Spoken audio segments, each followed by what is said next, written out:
Karachi Sohrab Goth town UC 5 कदीमी सिंधी नूर मोहम्मद उर्फत गोट को मिसमार करने के लिए रेवेन्यू डिपार्टमेंट एंटी इंक्रोचमेंट से इलाकाई पुलिस पहुंच गई, जिसके खिलाफ नूर मोहम्मद उर्फत गोट के मकीन सड़कों पर निकल आए, धरना दे दिया और मरकजी चौक को ब्लॉक कर दिया। धरने में मासूम बच्चों समेत खवातीन की बड़ी तादाद मौजूद थी, जो इंतजामिया और बिल्डर के खिलाफ शदीद नारेबाजी कर रहे थे।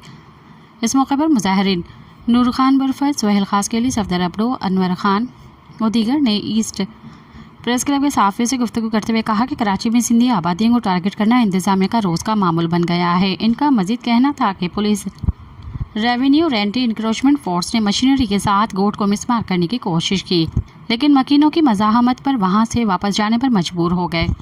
मजीद कहा कि 5000 से ज़ायद आबादी वाला नूर खान बुरफत गोट जब आबाद हो रहा था तो उस वक्त इंतजामिया कहाँ थी। हमने लाखों करोड़ों रुपए देकर ज़मीन खरीदी है, हमारी लाशों से गुजरकर गोट को मिसमार करना होगा। हम मर जाएंगे मगर नूर मोहम्मद बुरफत गोट को गिराने नहीं देंगे। उन्होंने कहा कि chief justice Sindh, high court, वज़ीर आला सिंध नोटिस लेकर इंसाफ तहफ़्फ़ुज़ और हमें अपनी ज़मीन के मालिकाने हक़ूक़ फराम करें। सब्सक्राइब कयो अवामी न्यूज़ HD खे ऐं ताज़ा तरीन ख़बरुनि लाइ ॾिसंदा रहो अवामी न्यूज़ HD।